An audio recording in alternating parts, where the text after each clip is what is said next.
I don't necessarily think you're just beating a Fed case like that. Everyone has been wondering what Lil Durk will do next, and what the rapper's future holds because of the really serious federal charges that are hanging over him.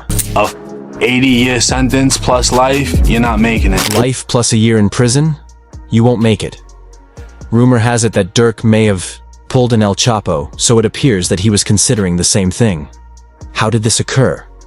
What does it mean for him both inside and outside of federal prisons? Let's begin at the Metropolitan Detention Center, MDC, in Los Angeles, where Lil Durk has been detained. This isn't your typical prison. Pretrial inmates and high-risk individuals are housed at this administrative security federal prison facility. The MDC has rooms with plate glass windows, which sets it apart from state prisons with conventional cells. Inmates like Durk are effectively residing in high-security hotel rooms they are unable to leave. Since his extradition from Florida in November 2024, Durk has been imprisoned there. Additionally, recent reports indicate that he is adjusting to this significant life transition in novel ways. Unexpectedly, Durk has become even more devoted to Islam, spending a lot of time praying and studying Arabic with the assistance of other prisoners who speak the language. According to accounts, he has assisted 13 other prisoners in converting to Islam while incarcerated at MDC, suggesting that this spiritual path is his bulwark against the storm. The change is striking. Once renowned for his harsh songs and street image, this man now devotes his days to spiritual development and assisting others in discovering faith. Despite the possibility of life in jail or maybe the death penalty, Durk's father, Dante Banks, stated in an interview on April 18, 2025, that his devotion to Islam had brought him serenity. It hasn't all been quiet, though. Durk has been accused of violating jail laws by taking part in illegal three-way calls, among other things. Prosecutors cited these violations to argue against his pretrial release during his detention hearing in December 2024, claiming he couldn't be relied upon to uphold the law even when behind bars. Durk has continued to communicate with the outside world through closely watched channels in spite of these difficulties.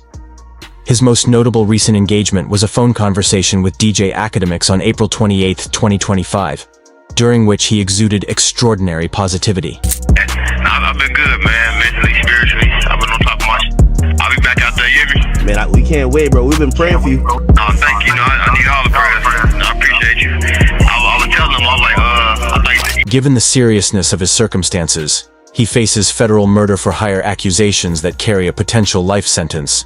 This confidence is remarkable. The majority would be overcome by anxiety and fear. However, Durk seems to be using this hardship to further his own development by concentrating on his faith and holding out hope for the future. However, Durk has continued to create music during his imprisonment. While incarcerated, he released his 9th studio album, Deep Thoughts, on March 28, 2025.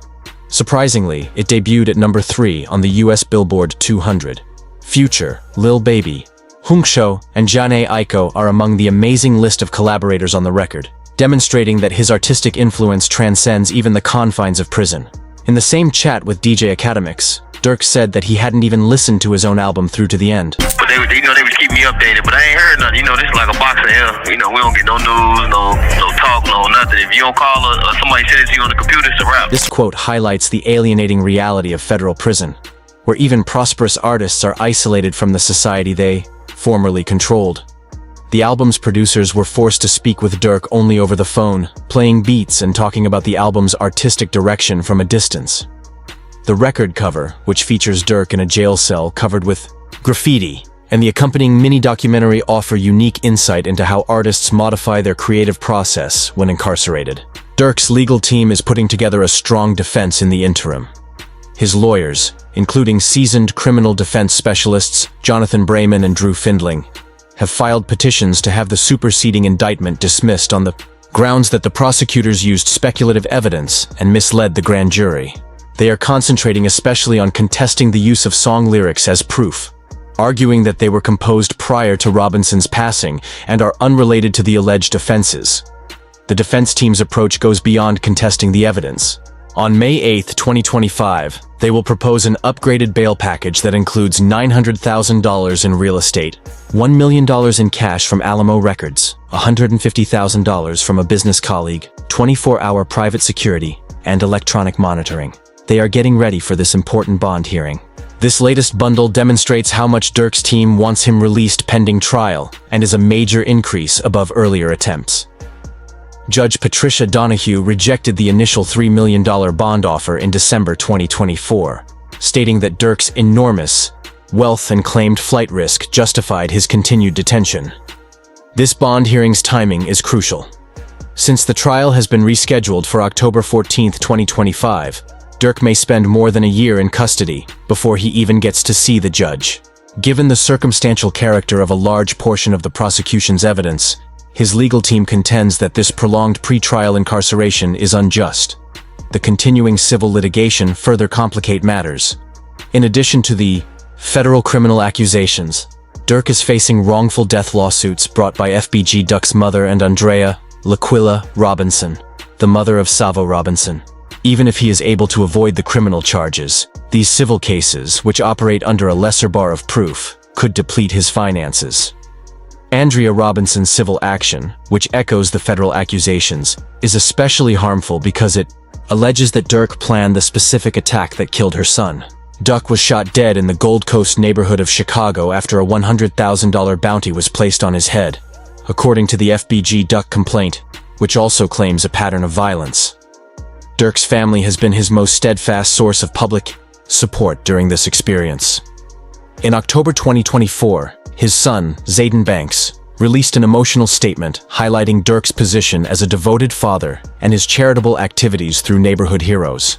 His family issued a second statement in April 2025, accusing the government of fabricating evidence to charge him.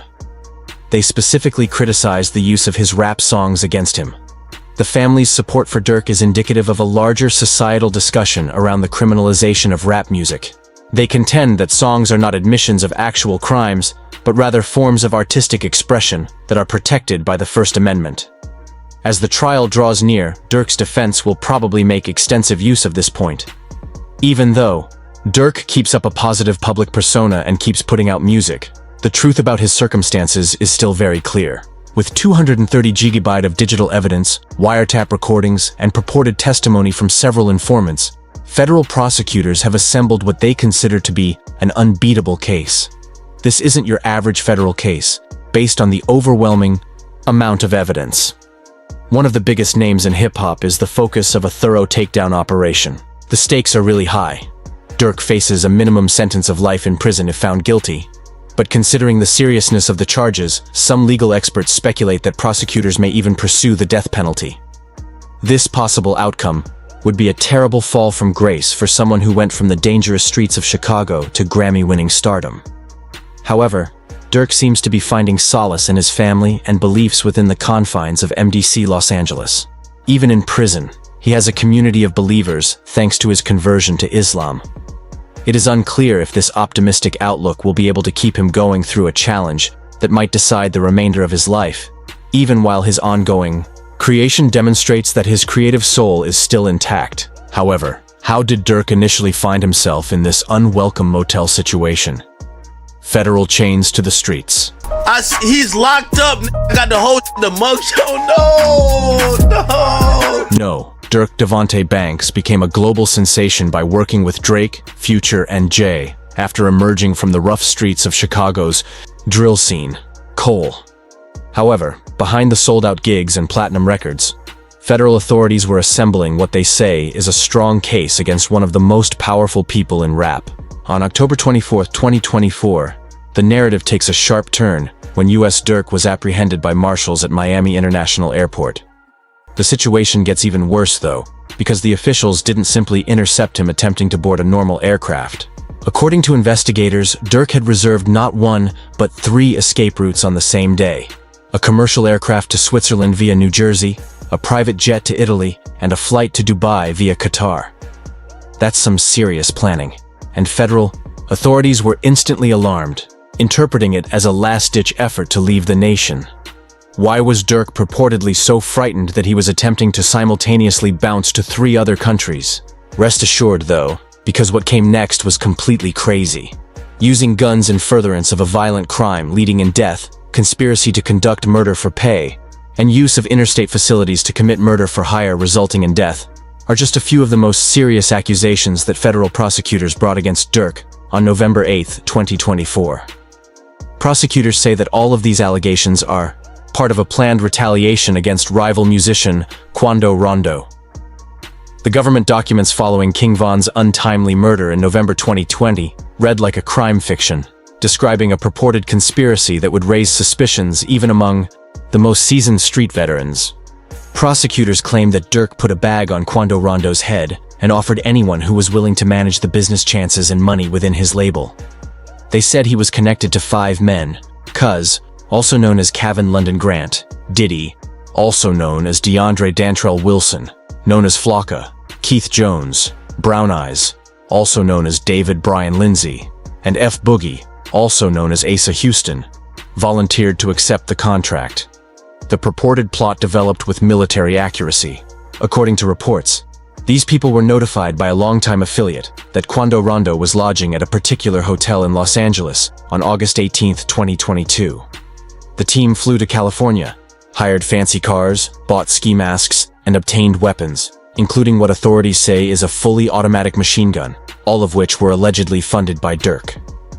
Then, August 19th arrived, which is said to be the day that everything happened. The indictment describes how the F affiliates tracked Quando Rondo and his cousin Lil Pab to many sites during the day before following them around Los Angeles in their Cadillac Escalade. At a fueling station next to the Beverly Center, the crew allegedly opened fire. In what witnesses characterized as a targeted assassination attempt, at least 18 rounds were fired. Quando Rondo fortunately managed to escape unharmed, but Lil Pab got the brunt of it and passed away from his wounds. According to Durk, what was purportedly intended as retaliation for King Von's passing had taken another life, starting the government probe that would ultimately lead to the fall of his empire. The digital evidence that the government claims to have gathered is what gives its case its unique strength. According to the feds, they have located a credit card that was connected to F and used to cover the co-defendant's airfare and lodging. They also cite security footage of the victims being followed before to the shooting, as well as GPS data indicating the murder vehicle was at a sporting goods store where ski masks were bought. The indictment's amount of detail demonstrates how closely federal agents had been following the purported plan. At his arraignment in Los Angeles on November 14, 2024, Durk entered a not guilty plea to all counts following his arrest. His legal team, headed by seasoned defense lawyer Drew Findling, made every effort to get him released. They presented a bond package that would be confusing to most people. Equity of $2.3 million from 2 homes in Georgia. Sony Music has given $1 million in cash. Includes electronic surveillance and 24-hour security. Judge Patricia Donahue, however, would not have it. On December 12, 2024, she rejected the application for pretrial parole, citing Durk's extensive resources and several escape paths as too significant a flight risk.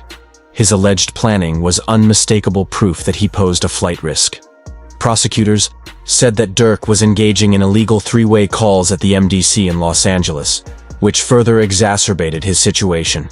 In addition to harming his case for pretrial release, these accusations of violating jailhouse regulations may have affected the court's perception of his deference to authority and adherence to the law. There's more, though.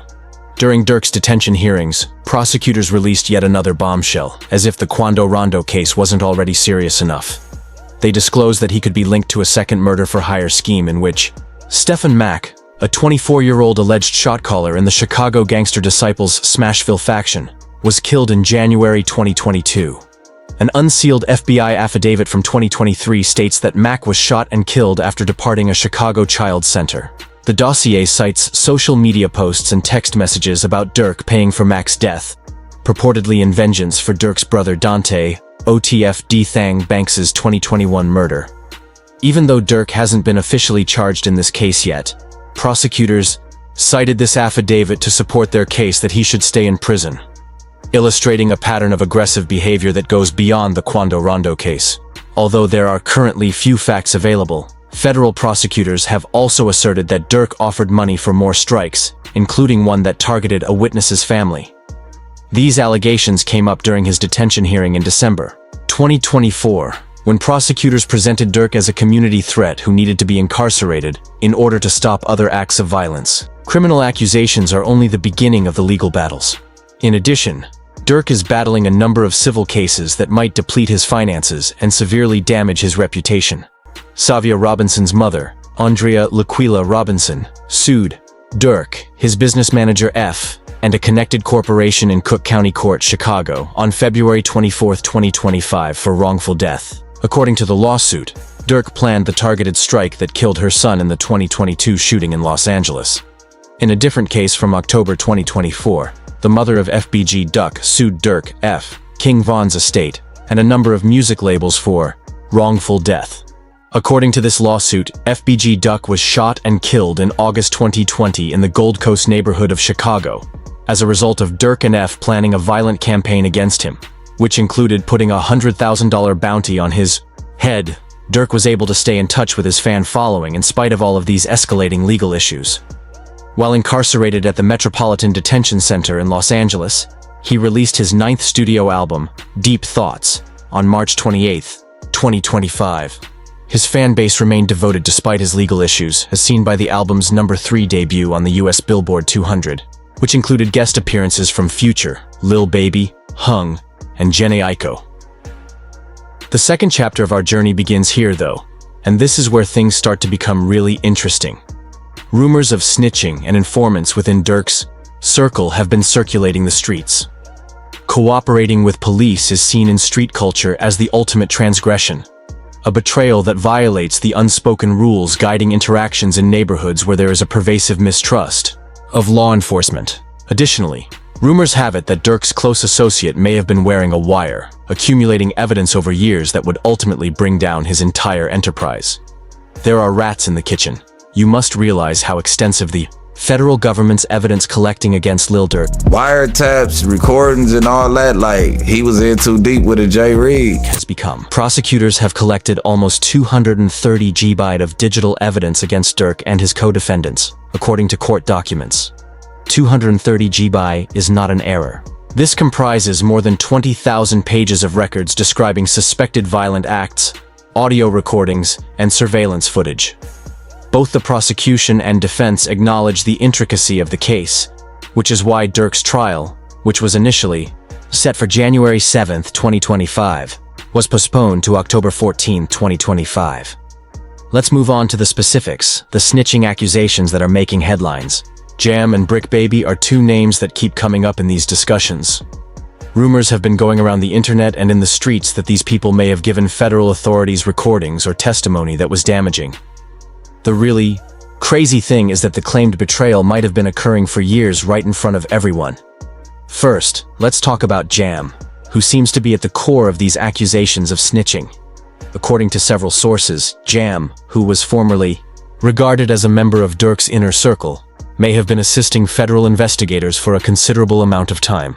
This is especially damaging since, if it's true, Jam would have had access to the most private material in F, including conversations about money transactions and suspected criminal activity that are currently being used by prosecutors to support their case.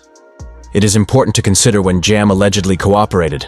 According to street sources, Jam began collaborating with the federal government in March 2023, around a year prior to Durk's apprehension. Prosecutors have claimed to have recordings and evidence spanning various alleged illegal operations, which fits this time frame disturbingly well. If Jam was actually wearing a wire or giving information throughout this time, it would help to explain how federal investigators were able to compile such a detailed case with so many specifics regarding alleged crimes in other states. Even more questions have been sparked by the Brick Baby issue. Brick Baby criticized the purported murder-for-hire scheme in a Vlad TV interview, which many on the street thought was too specific. He suggested that employing local hitmen would have been less visible and questioned the concept of flying shooters from Chicago to Los Angeles. He cited the hotel stays and the procurement of ski masks in particular as tactical mistakes that made it simple for investigators to follow a pattern. Brick Baby's remarks are noteworthy not only for their wisdom but also for their timeliness and precision. How could he have known so much about the purported operation? Was this merely casual conversation? Or did he have access to information that would only be known by someone with a close connection to the matter? Many have conjectured that Brick Baby was another confidential informant who provided information to federal officials as a result of these inquiries. A cell plant, in which a federal informant is housed in the same jail cell as a person involved in the case, could be one of the most damning pieces of evidence against Durk. Court documents claim that this method was applied against AJ, a person who was imprisoned at Illinois River Correctional Center after being found in possession of a stolen murder vehicle. An informant was allegedly placed in AJ's cell by the FBI, who allegedly recorded conversations in which AJ revealed all the information regarding the planning and execution of the Stephen Mack murder, as well as money associated with the hit. The fact that AJ allegedly supplied specific information regarding Durk's involvement in funding these operations, including the distribution and structure of payments, makes this evidence especially harmful. If genuine, these tapes might give prosecutors the direct link they require to demonstrate Durk planned and funded the purported murders. However, the accusations of snitching don't end there. According to a number of sources, federal officials used AJ's cooperation as leverage to persuade others in Durk's group to change their ways following his arrest in March 2023. With the government reportedly obtaining several cooperating witnesses who could offer in-depth descriptions of Durk's alleged criminal acts, the tactic seems to have been successful.